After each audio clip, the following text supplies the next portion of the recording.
Welcome back to Secrets Exposed. It's always a pleasure to have you with us. You're the reason these stories worth sharing. Tell us where you're watching from, city or country. We're amazed by how far these tales reach. To get daily new and amazing stories for you, subscribe our channel and press bell icon. All right, let's begin. The rain hadn't stopped since morning. It drummed against the roof like a slow heartbeat, filling the silence that hung over the Carter house. Daniel stood in the doorway of his daughter's bedroom, his work boots leaving dark prints on the carpet. The air smelled faintly of lavender and dust, like a place that used to be alive but had been left waiting too long. The room looked almost normal at first glance. Posters on the wall, stuffed animals arranged in a neat, half-hearted row. But the small details were wrong. Emily's favorite hoodie was gone. Her school backpack lay open on the bed, empty. Her sketchbook, always glued to her hands, sat untouched on the desk, a half-finished drawing of a tree bending in the wind. Laura stood behind him, arms folded tightly across her chest. Her voice was soft, trembling in all the right places. She ran away, Daniel. She said she couldn't stay here anymore. Daniel turned, his brow furrowed. Ran away? Emily. She left a note, Laura said, moving toward the dresser. She picked up a folded piece of paper and handed it to him. The note was brief, written in large, uneven letters. I'm sorry, Mom. I can't stay. I'll be okay. Please don't look for me. Daniel stared at the handwriting. Something about it felt off. The loops in the letters were too round. Emily's writing was sharp and slanted. He ran a thumb over the ink, noticing the way it smudged slightly, like someone had pressed too hard, like someone had been forcing it. When did you find this? He asked quietly. This morning, Laura replied. Her hands trembled, but her eyes stayed fixed on the floor. Her window was open. I thought she was asleep, but she's gone. Daniel's chest tightened. He stepped to the window. The rain outside blurred the yard, turning the ground into a pool of gray mud. There were no footprints, no broken branches, nothing to show anyone had left. He turned back to Laura. Did she take her phone? Laura hesitated. No, she left that too. Maybe she didn't want to be tracked. Daniel frowned. Emily had never gone anywhere without her phone, not even to the kitchen. He felt the first twinge of panic slip under his ribs. We should call the police. I already did, Laura said quickly. They're sending someone. But they said kids her age run off all the time. It's probably just a phase. A car pulled up outside. The neighbor, Mrs. Hill, peering through her raincoat. Laura went downstairs to speak with her. Daniel stayed where he was, staring at the note again. Something wasn't right. He noticed small things he hadn't before. The faint scuff marks near the closet door, as if something heavy had been dragged across the carpet. A strange metallic smell, almost like rust, lingering beneath the lavender scent. He opened the closet. Empty. But when he crouched down, he saw the floorboard near the corner was loose. He pressed on it, heard a hollow thud. For a moment, he thought he imagined it. The rain outside masked most sounds. But when the thunder rolled and everything went quiet, he swore he heard it, a faint, quick breath from somewhere below. He froze. Laura, he called out. No answer. He straightened, uneasy. The storm rumbled again, shaking the windows. Maybe it was just air moving through the vents. Maybe the noise came from the plumbing. He tried to believe that. But when he looked at Emily's sketchbook one last time, he noticed something scribbled in the corner of the page. A small note, barely visible under the pencil lines of the drawing. It said, "Don't let her in." A chill ran through him, crawling up his spine. Downstairs, he heard Laura's voice through the rain. Calm, rehearsed, steady. She was telling the neighbor how their daughter had always been too emotional. Daniel stared at the note again, heart pounding. He didn't know what Emily meant or who she was warning him about. But he knew one thing with absolute certainty. His daughter hadn't run away. She was still here. Somewhere. And whatever happened next started in this house. The morning after Emily's disappearance arrived gray and heavy. Police cars idled outside the Carter home, their flashing lights painting the wet street red and blue. The rain had finally stopped, but the air carried that damp chill that always followed a storm, a silence that felt like it was holding its breath. Daniel stood beside the kitchen table, answering the same questions over and over.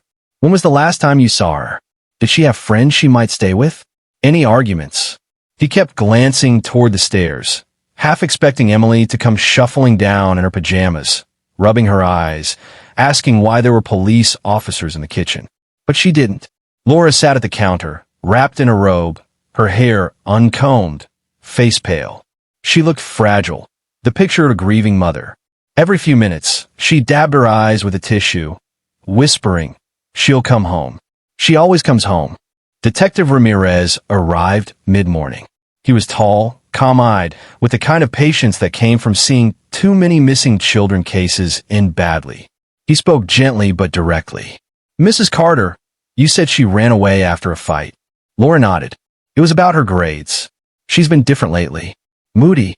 She yelled at me, said she hated this house." "And you found the note after she left?" "Yes. On her desk." Ramirez turned to Daniel. "Do you believe that's what happened?" Daniel hesitated. "No, sir. Emily doesn't go anywhere without her phone. And that handwriting, it's not hers." Ramirez studied him for a moment, then scribbled something in his notebook. "We'll have the lab check it." By afternoon, volunteers from the neighborhood joined the search. They combed the woods behind the property, calling Emily's name, voices echoing through the trees. A K-9 unit sniffed along the perimeter, but the dogs lost their scent near the back porch. Daniel followed them as far as the stream, shoes sinking into the mud. He looked down at the water and imagined her reflection staring back, her dark hair, her shy smile. He felt something twist in his chest, a hollow pain he couldn't explain. When they returned, Laura was standing on the porch, talking to Mrs. Hill. Her voice carried that shaky tone again, half panic, half performance. "She was a sensitive child," Laura said, shaking her head. "Always took things too personally." Mrs. Hill nodded, glancing at Daniel as he approached. "We'll keep looking, dear. Kids don't just vanish."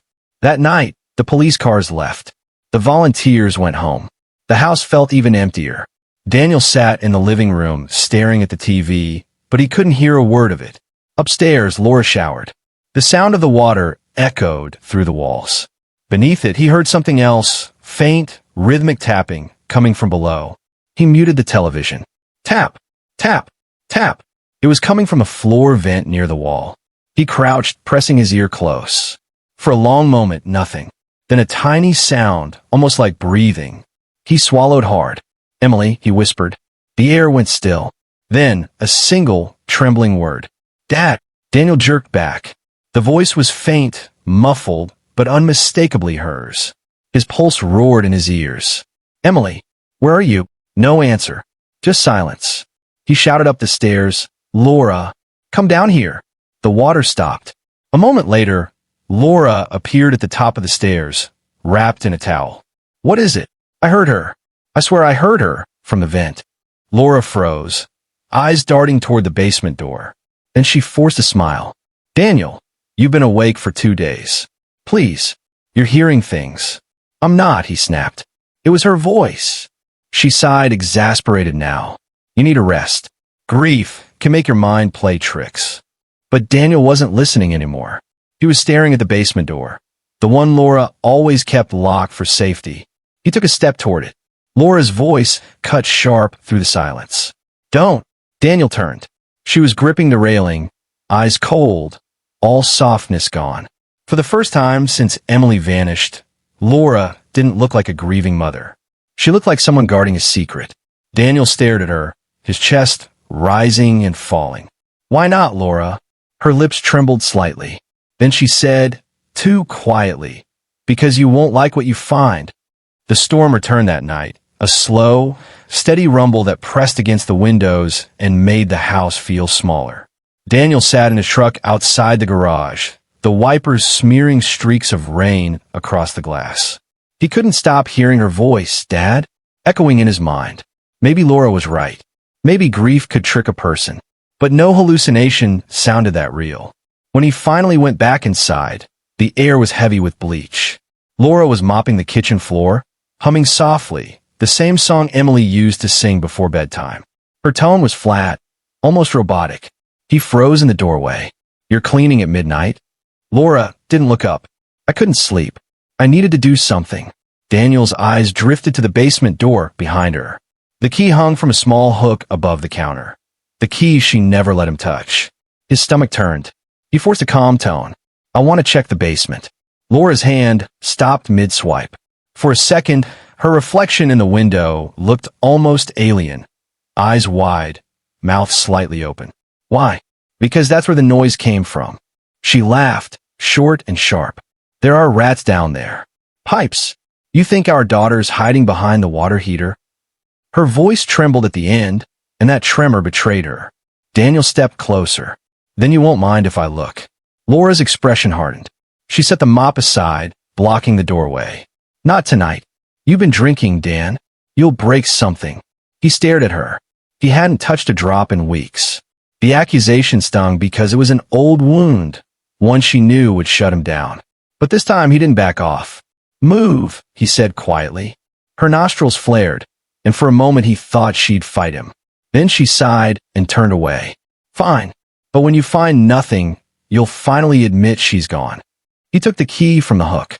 The metal was warm, like it had been held in her hand not long ago. When he opened the basement door, a wave of stale, damp air hit him. He flicked on the light. The single bulb flickered weakly, throwing shadows across the concrete walls. Dust floated in the beam like falling ash. He descended slowly, every step creaking. The hum of the boiler filled the space, but beneath it, something else. A faint sound, like breathing through a crack. Emily, his voice wavered. Silence. He walked along the wall, running his hand over the rough surface. The paint was new, too new. The rest of the basement looked decades old, but this section gleamed under the light, smooth and freshly sealed. Then he heard it again, a small, trembling gasp. Daniel's heart slammed against his ribs. He pressed his ear to the wall. The sound came again, louder this time, a stifled sob. He stumbled back, looking around for something to break through. A crowbar leaned near the workbench. He grabbed it and swung. The metal clanged against the wall, chips of plaster flying. From above, Laura's voice screamed, Daniel, stop. He ignored her. Another strike. A small hole cracked open, revealing darkness behind it. A whimper slipped through the gap. That was enough. He hit again, harder. Suddenly, hands grabbed his shoulders. Laura yanked him back, eyes wide with fury. Stop it. You'll hurt her. Daniel froze. Her words hung in the air. You'll hurt her. He stared at her, disbelief twisting his face. What did you say? Laura's expression shifted, horror flickering across her features as if she'd realized too late what she'd just admitted. I meant, she began, but Daniel pushed past her. He dropped the crowbar, chest heaving. You know something? Tell me where she is. Tears welled in Laura's eyes, but her voice stayed cold. You don't understand what you're doing. Then explain it to me. She stepped closer, whispering, You think you're the only one who loves her? You think you didn't break her first? Daniel's breath caught. The thunder outside swallowed her words, but he heard enough to know this wasn't about rats or grief. This was about something much darker, something that had been festering between them long before Emily vanished. He turned to the hole in the wall. A faint movement caught his eye, a shadow shifting in the dark gap. And then he heard it again. Dad. Soft. Weak. Terrified. Daniel's world tilted. His knees almost gave out. When he looked back, Laura was gone, the basement door above him slowly creaking shut. The door slammed above him, the sound echoing through the basement like a gunshot. Daniel dropped the crowbar and sprinted up the stairs, but the handle wouldn't budge. Locked from the outside. Laura, he shouted, pounding on the wood. Open the door. Her footsteps moved away instead. A moment later, silence. Daniel leaned against the wall, breath coming in ragged bursts. He could still hear the faint whimper from the cracked section of plaster behind him, the sound of someone too weak to cry properly. He turned back, panic and disbelief colliding in his chest. Emily, sweetheart, it's me, he said, his voice breaking. I'm right here. The whimper stopped. For a second, there was nothing. Then, faintly, Dad. Daniel's throat tightened. Hold on. I'm getting you out. He snatched the crowbar again and went to work. Each strike sent dust billowing into the air. The smell of mildew and something fouler, sweat, rot, old food, spilled from the hole as it widened. His arms burned, his hands slipped, but he didn't stop. Between blows, he could hear Laura's muffled voice from somewhere above. It sounded like she was talking on the phone, her tone frantic, practiced, almost rehearsed. "Yes, officer. I think he's having a breakdown. He's destroying the house." Daniel froze for half a second.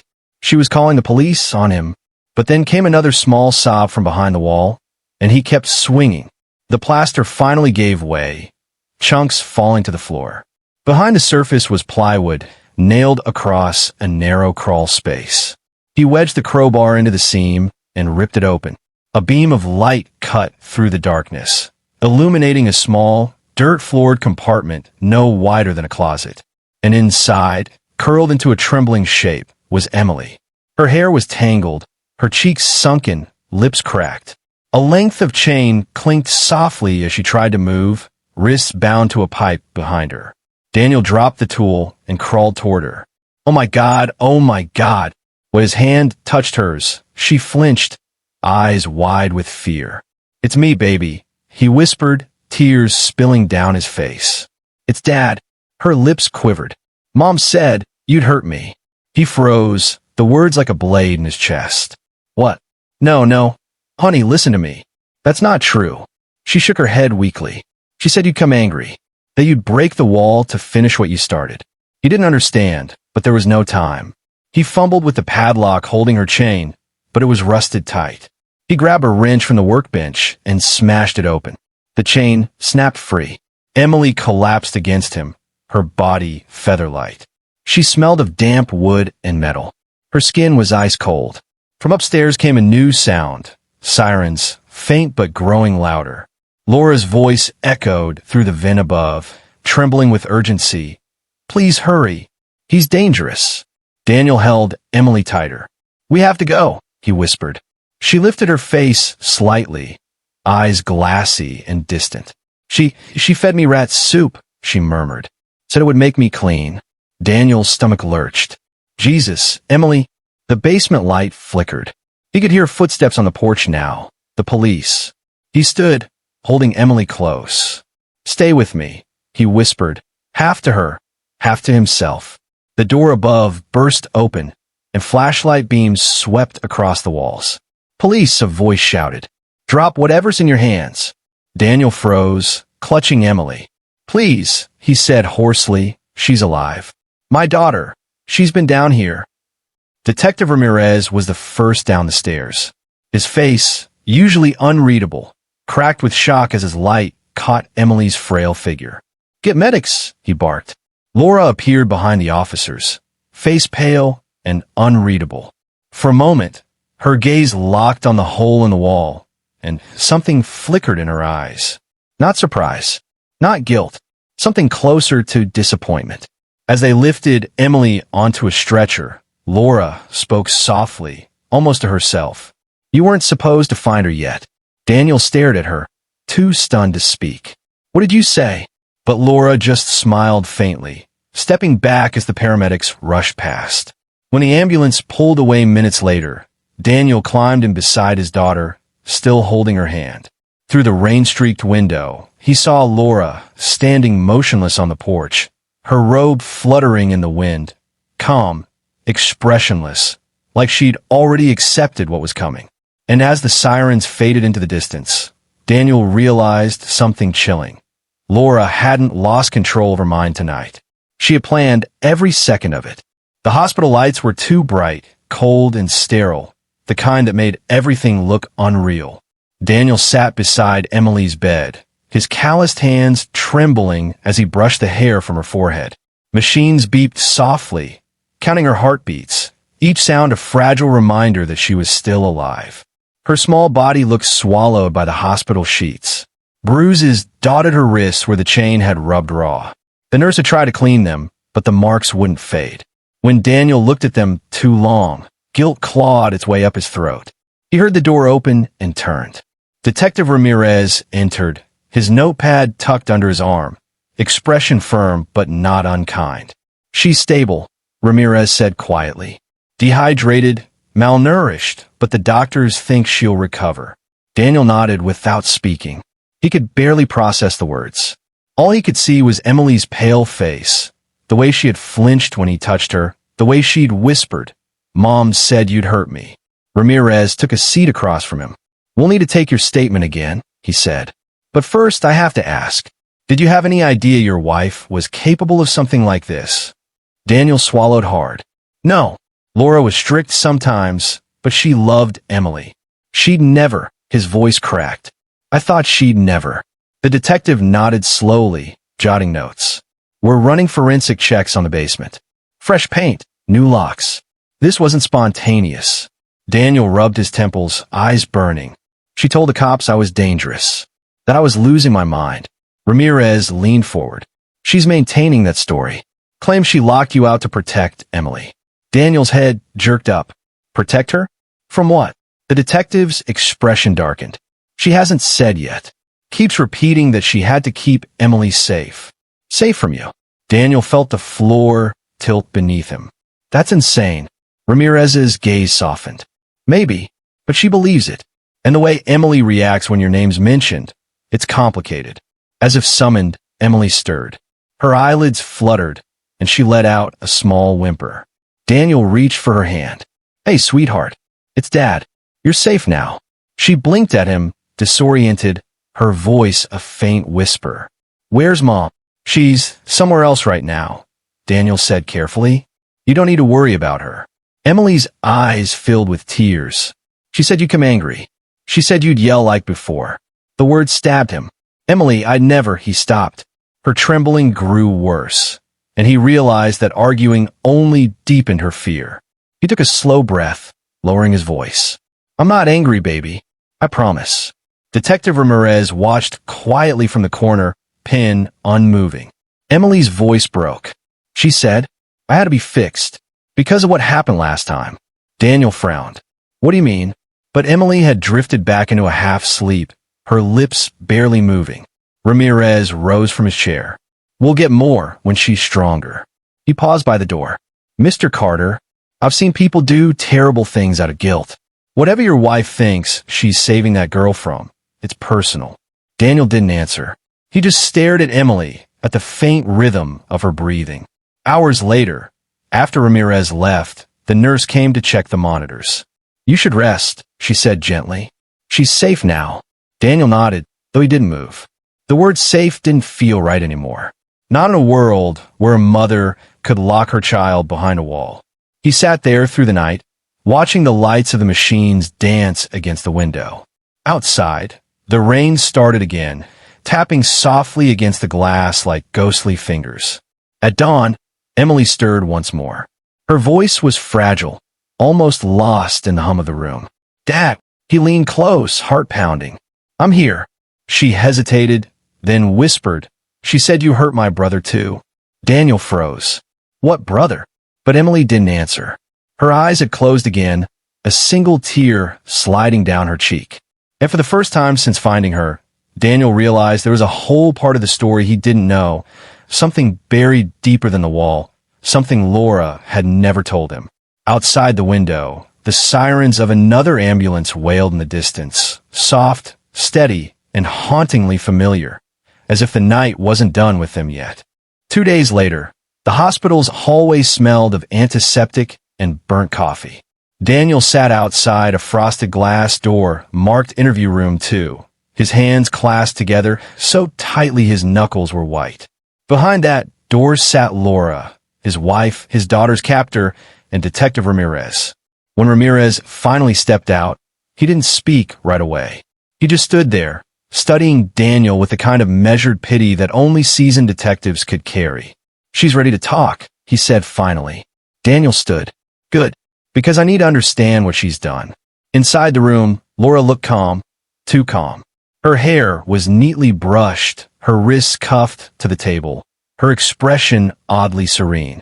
The same woman who once laughed with Emily over pancake batter now sat smiling faintly, as though this were a misunderstanding that would all make sense soon.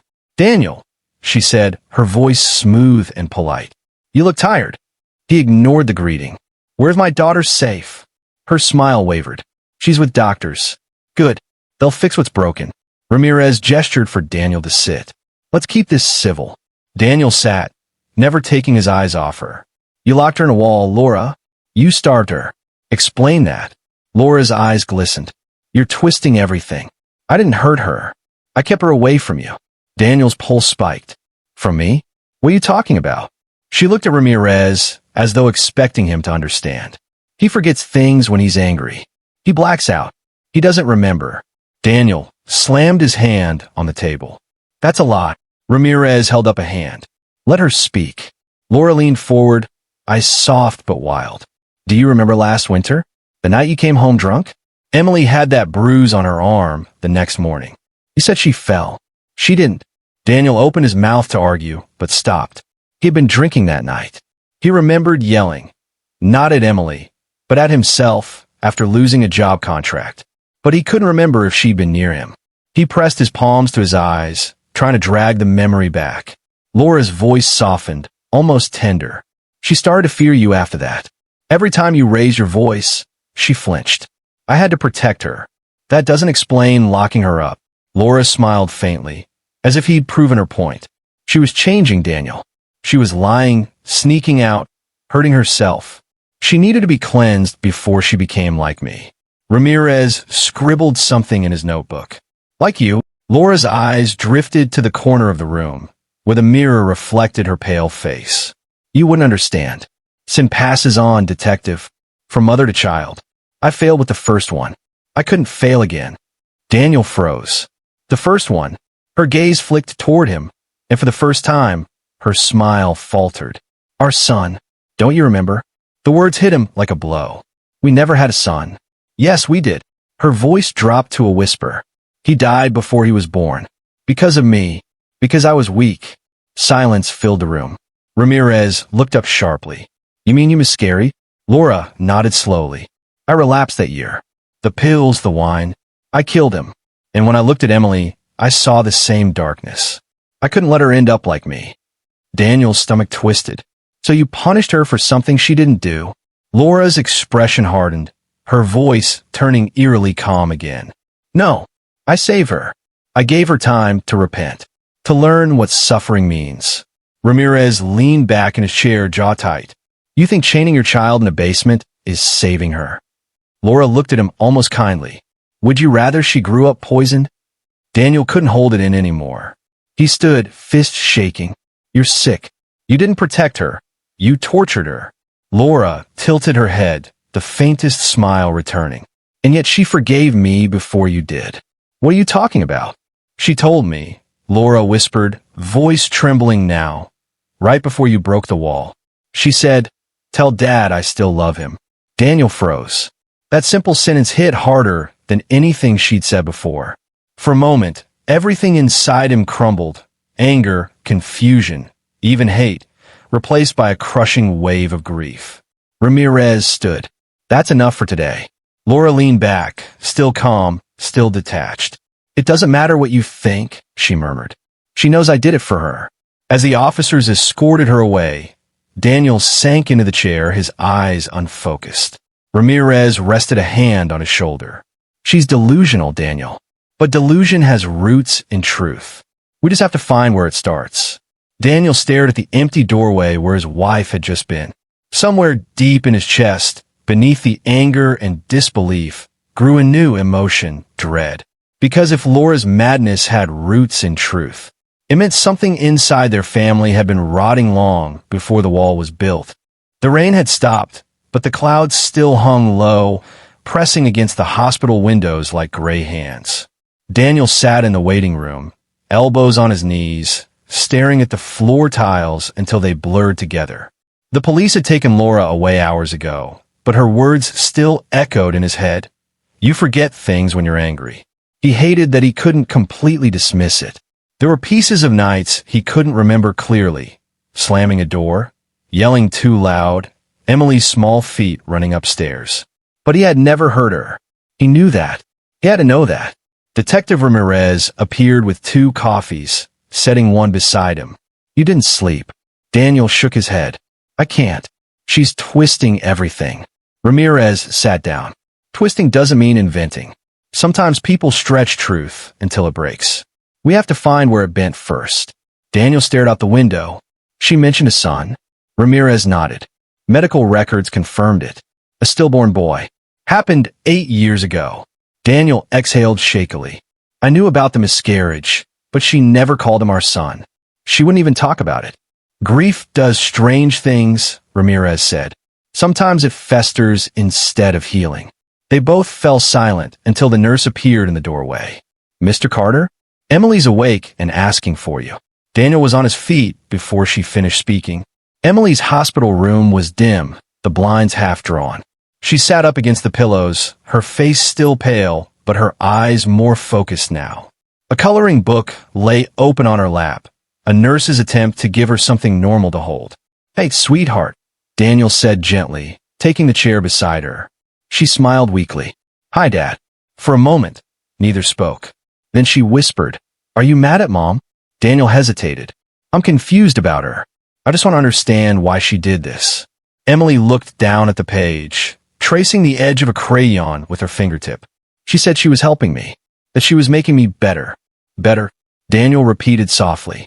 She said I had bad blood, that it was her fault, and I had to pay for it before it spread. Emily's lip trembled. She said you didn't want me anymore because I was like her. Daniel's stomach turned. That's not true. You know that, right? Emily nodded, but the hesitation in her eyes cut him deeper than words. He reached out, resting his hand over hers.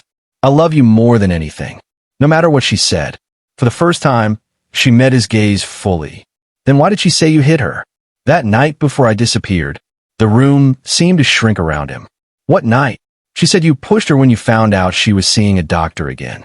She said you scared her so much she hid me to protect me. Daniel's heart pounded. Emily, that's not what happened. I never. He stopped, remembering a different night. Laura's pills spilled across the kitchen floor. Her shaking hands. His voice raised, desperate, begging her to stop taking them again. He'd grab her shoulders, too hard, maybe, but not to hurt her, to stop her from falling apart. Emily was watching him carefully, reading every flicker on his face. You remember something. He swallowed. I remember her being sick. I remember wanting to help. But I didn't hurt her, Emily. I swear. She nodded slowly, though her fingers twisted in the bedsheet. Mom said everyone lies to protect themselves. Daniel's throat burned. Then I'll prove I'm not. Just then, Ramirez entered quietly, holding a small evidence bag. Inside was a tiny voice recorder, its red sticker labeled Carter Residence, basement search. We found this under a pile of cleaning rags near the basement stairs, he said. It's Laura's. Daniel's breath caught. What's on it? Ramirez pressed play. Laura's voice filled the room, soft and deliberate. Day 14. She cried again. I told her pain means progress. Daniel doesn't understand. He'll ruin her if I let him. I'll keep her here until she's clean. Emily flinched and covered her ears. Daniel reached out and stopped the playback. Ramirez exhaled. She documented everything. Thought she was running therapy sessions. Daniel looked at his daughter. This fragile, broken child who had survived her mother's love turned into madness. Can I take her home? He asked quietly. Soon, Ramirez said. But there's more we need to uncover. She kept saying before she ruined someone else. I think Laura meant more than Emily. Daniel's stomach dropped. What do you mean? The detective hesitated. There's another folder in her files. Dates, names. Looks like she wasn't just trying to fix your daughter. She'd been tracking other kids too. The words landed like ice in Daniel's chest. Emily looked up at him, confused and frightened. Dad, what does that mean? He didn't answer. He just took her hand, his jaw set. Whatever madness Laura had sunk into, he realized it wasn't a moment of insanity. It had roots, patterns, and maybe victims beyond their home. And he wasn't going to stop until he knew exactly how deep it went. 2 days later, the Carter's house no longer felt like home. Crime scene tape crisscrossed the doorway, yellow ribbons fluttering against the wind. The basement, once sealed in darkness, was now filled with harsh white lights and the low hum of investigators. Daniel stood near the steps, arms folded, watching his technicians cataloged every inch of what was once his private workshop. Detective Ramirez crouched near the broken wall, his gloves dusted in plaster. We found a USB drive hidden in a vent. Looks like your wife was recording more than audio. Daniel's chest tightened. What kind of recordings? Ramirez inserted the drive into his laptop. The screen flickered to life, video footage, shaky but clear. Laura sat in front of the camera, her expression calm, almost peaceful. Behind her was the basement wall, still intact at that point. Day one, her voice said. She's begun lying again. Said she didn't break the photo frame, but I know she did. Lies grow like mold. Better to cut them out early. Ramirez fast-forwarded. Day 7. Laura whispered in another clip. She's crying now. She says she misses her father. But she doesn't understand. This is for her soul. Daniel will destroy her softness if I don't make her stronger. Daniel turned away, his stomach twisting. Turn it off. The detective paused the video. There's more. Files labeled with other names. 2 girls, 1 boy. No addresses, but school rosters maybe. Daniel's eyes snapped back. She was planning this again? Maybe, Ramirez said. Or she already tried. He handed Daniel a folder recovered from a locked drawer. Inside were pages filled with Laura's handwriting, lists of dates, emotional tests, and sketches of a symbol, a small circle with a line through it. Next to it she had written, "The mark of weakness." Daniel flipped through trembling fingers until he found one page titled The Carter Cycle. Beneath it, a line, "Emily is the last one. After her, the chain ends." He felt the air leave his lungs. She thought she was ending some curse. Ramirez nodded grimly. Delusional guilt complex. She believed her sin was hereditary, something to purge. She wanted to stop it in her bloodline. Daniel pressed his palms against the wall, trying to steady himself. But she didn't start believing that out of nowhere. Someone fed it. Maybe, Ramirez said. We're checking her therapist records. She'd been seeing a private counselor, Dr. Ellen Shaw. Except Dr. Shaw says Laura stopped coming months ago. So, she went off her meds? More than that, Ramirez replied. Dr. Shaw said Laura started studying online forums about spiritual cleansing for families with generational trauma. Fringe communities. Dangerous stuff. Daniel closed his eyes. Every word made the picture clearer and crueler. The woman he had loved hadn't, simply snapped. She'd been pulled into a spiral, one belief at a time, until love itself became punishment. Upstairs, a floorboard creaked. One of the forensic officers called, "Detective, you should see this." They climbed to the master bedroom. On Laura's vanity lay a small box wrapped in cloth. Ramirez opened it carefully. Inside were photos of Emily at different ages, each with phrases scribbled across the bottom. Day of truth, lesson complete, still unclean. Daniel couldn't breathe. She documented every stage. Ramirez looked up from the photos. There's one more thing.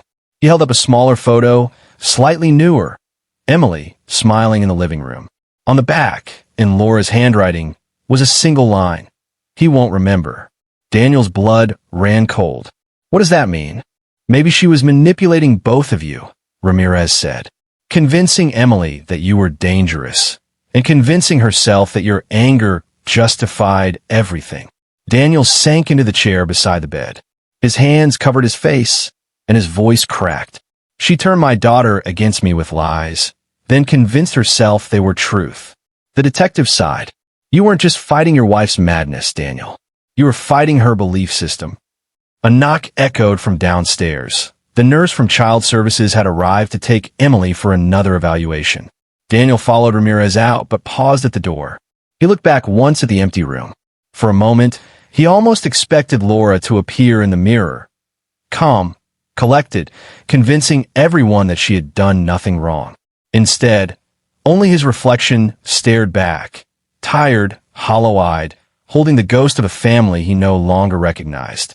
As he stepped outside, the late afternoon light fell across the yellow tape, and the faint smell of lavender drifted through the air, the same scent Laura always used when she wanted to cover something up. For the first time, Daniel understood that the nightmare wasn't over. It had only shifted shape, because Laura's words on that photo weren't about memory. They were a warning. He won't remember. Something inside Daniel whispered the same terrible question. What if she was right? The next morning dawned pale and colorless, the kind of light that made everything look washed out and unreal. Daniel hadn't slept.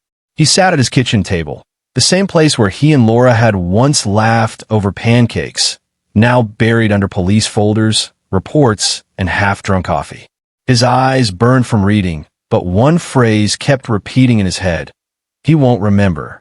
He turned over the photo again, tracing the words written on the back in Laura's neat handwriting. It wasn't a threat. It sounded like certainty, like she knew something he didn't. Detective Ramirez arrived just before noon, holding a file in one hand and a paper cup in the other.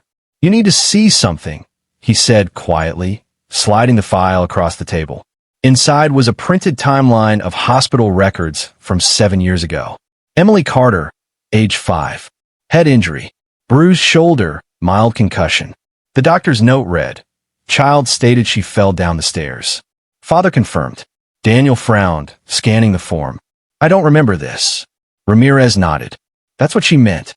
Daniel stared at the date. He could picture the house they'd lived in then, the small staircase with the loose railing, the night he'd come home drunk after losing a project bid. He remembered yelling.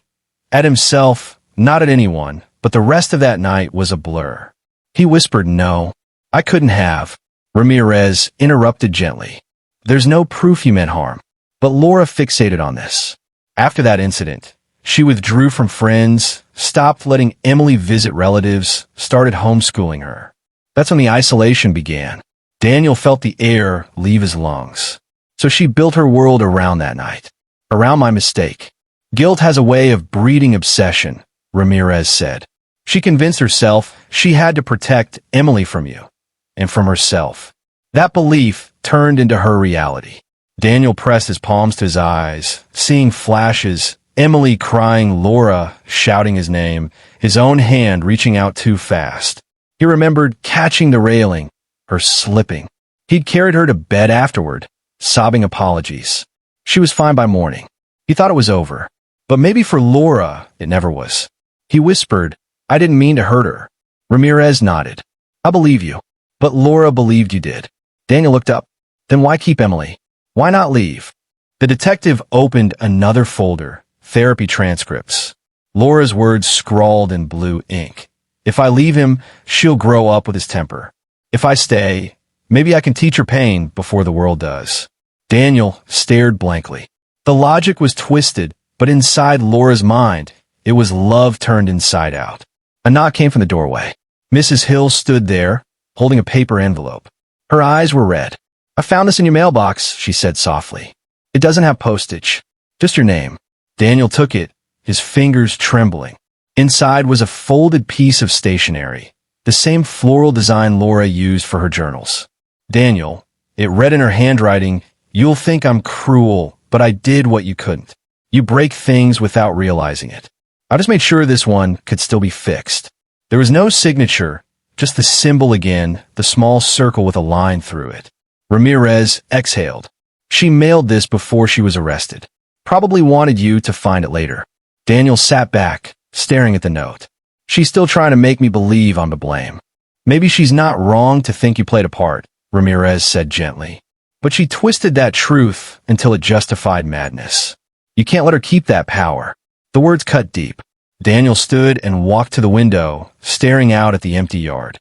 The world outside looked ordinary, painfully normal. But nothing felt normal anymore. He spoke quietly, almost to himself. "What if she's right?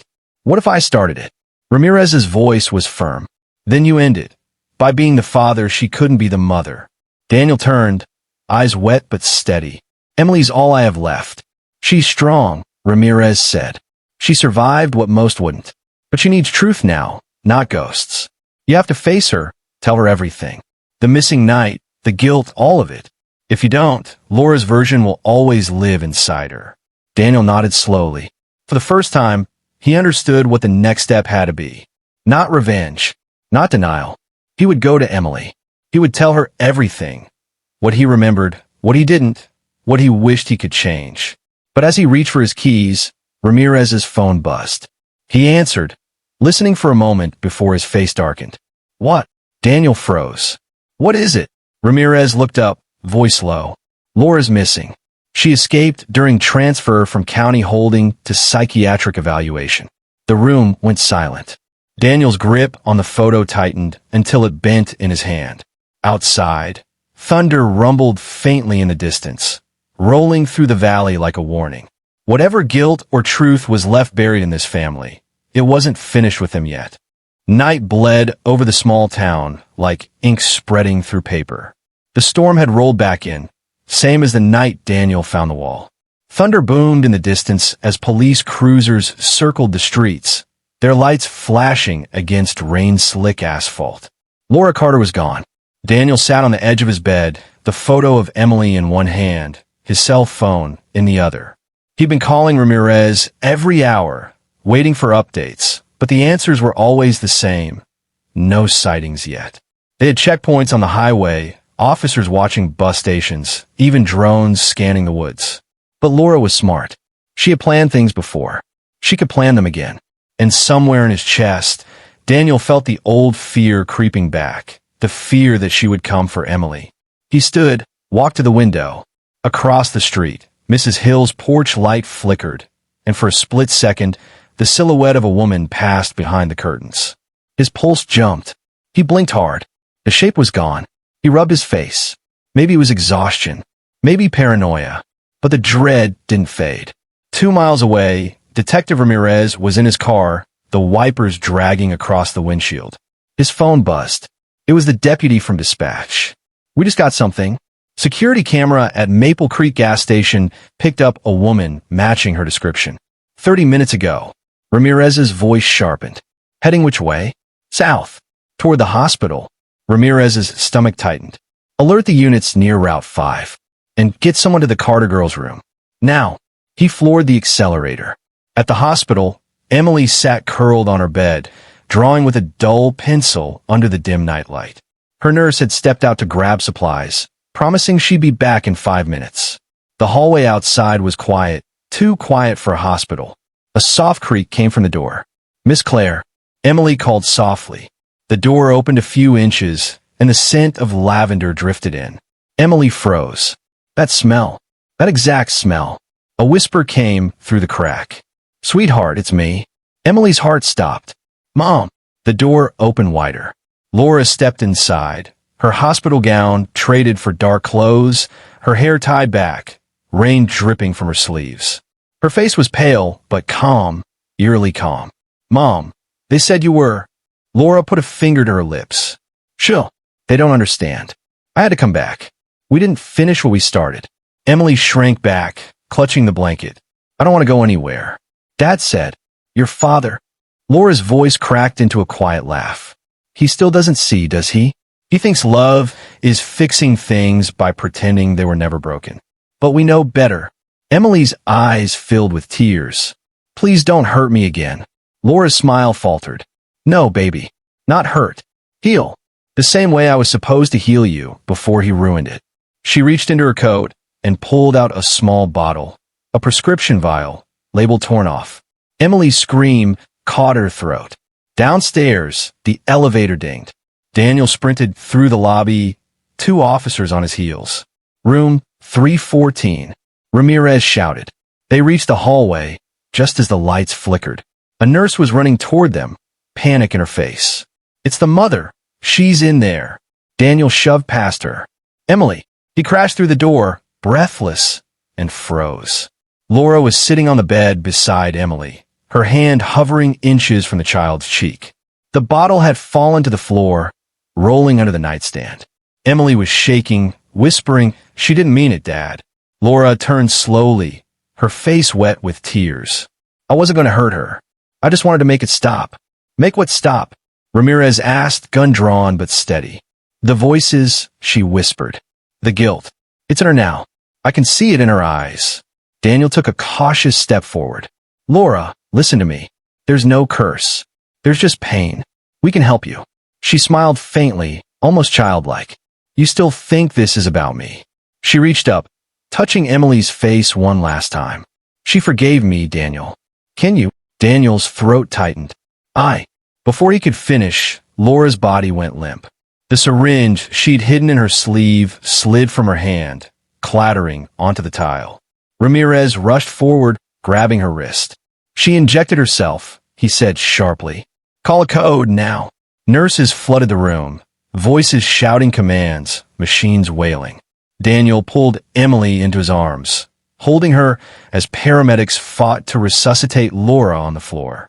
The sound of the heart monitor stretched into a single, endless tone. And then silence. Daniel closed his eyes, trembling, Emily's small arms wrapped around his neck.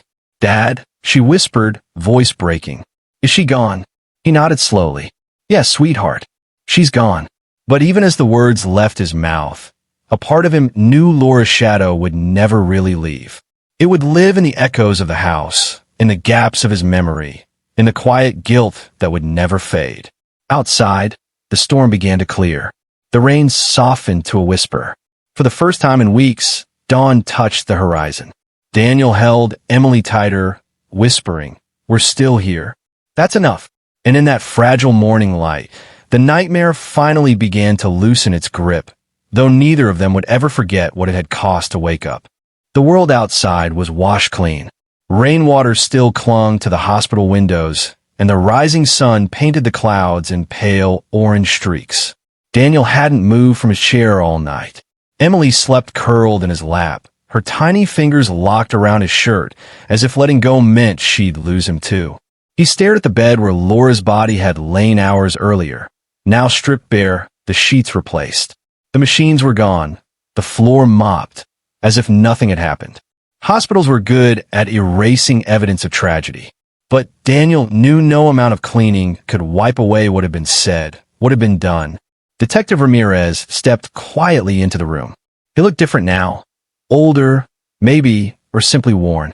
He held a small envelope in his hand. They found this in Laura's coat pocket, he said softly. Daniel eased Emily back onto the bed, then stood to take it. The envelope was damp, smudged with fingerprints. Inside was a single folded note. Daniel, it read in Laura's looping handwriting, Don't hate me. You'll understand when you look in her eyes. He frowned, staring at the words. They didn't make sense, or maybe they did, and he simply didn't want to understand them. Ramirez sighed. Toxicology confirmed the injection. High dose of sedative and morphine. She knew what she was doing. Daniel closed the letter. She always did. They both fell silent, watching Emily sleep. The child's face was peaceful now, the bruises fading, but something haunted lingered in her features, a shadow of her mother's pain. Ramirez finally spoke again. Child Services wants to transfer Emily into protective care until the case is closed. It's procedure. Daniel's voice cracked. No, she's coming home with me. I know you want that, Ramirez said gently, but she's been through trauma. They need to evaluate her. You too. Daniel stared at him. You think I'm a danger? The detective didn't answer. He didn't have to. Daniel sank back into the chair, hands over his face. Everything she did was because she thought she was saving her. And I let her think that because I couldn't face what I did that night. Ramirez rested a hand on his shoulder. You made mistakes, Daniel. Everyone does. But you didn't choose this. She did, Daniel murmured, staring at the floor. But maybe she wasn't wrong about one thing. Maybe pain does pass down. Maybe it's in us now. Ramirez straightened. Then you have a choice. Keep passing it, or stop it right here. The words sank deep. Daniel nodded slowly, tears burning his eyes. Later that morning, he walked with Emily to the hospital courtyard. The sky had cleared completely, and the air smelled of wet earth and disinfectant. She wore a borrowed hoodie, too big for her small frame. They sat on a bench beneath a jacaranda tree, its petals still glistening from rain. Emily leaned her head on his shoulder. Dad, she said softly, why did she come back? He hesitated, because she didn't know how to let go. Emily's brow furrowed. She said she wanted to make it stop. Daniel swallowed. She thought hurting herself would end what she started. But the truth is love doesn't work that way. You can't fix people by breaking them. Emily was quiet for a long time. Then, barely above a whisper, she asked, Do you still love her? Daniel looked out at the sky, sunlight breaking through thin clouds. I think part of me always will. But love isn't enough when it's sick. She nodded, her small hand slipping into his. I think she was sad. She was, Daniel said. But we don't have to be. They sat in silence as a breeze rustled the petals above them. The world felt fragile, but for the first time in months, it wasn't terrifying. When the nurse came to escort Emily for her next checkup, Daniel stood and hugged her tight. You're safe now, he whispered. That's all that matters. She looked up at him, eyes wide and uncertain. Promise? He smiled faintly. Promise. As she walked away, Daniel stayed by the bench, the letter still in his pocket. He opened it one last time, reading the line again. You'll understand when you look in her eyes. He turned toward the glass doors where Emily disappeared with the nurse. For the briefest moment, when she looked back and smiled, he saw it. Laura's eyes staring out through hers. But this time, they weren't filled with madness. They were filled with something pure. Forgiveness. And Daniel realized maybe that was what Laura had meant all along.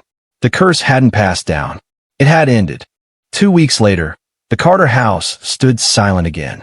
The yellow tape was gone, the police lights no longer flashed in the driveway, and the once broken basement wall had been sealed shut for good. But the silence was different now. Less haunted, more hollow, like a wound that had stopped bleeding but hadn't quite healed. Daniel unlocked the door and stepped inside with Emily beside him. The air smelled faintly of fresh paint and disinfectant. He had spent days cleaning every trace of what had happened. New wallpaper, new locks, new light fixtures. Yet no matter how much he changed, the house still remembered. Emily held his hand tightly. It looks smaller, she whispered. He smiled faintly. That's because we aren't scared of it anymore. They moved from room to room slowly, as if reclaiming a space that didn't quite belong to them yet.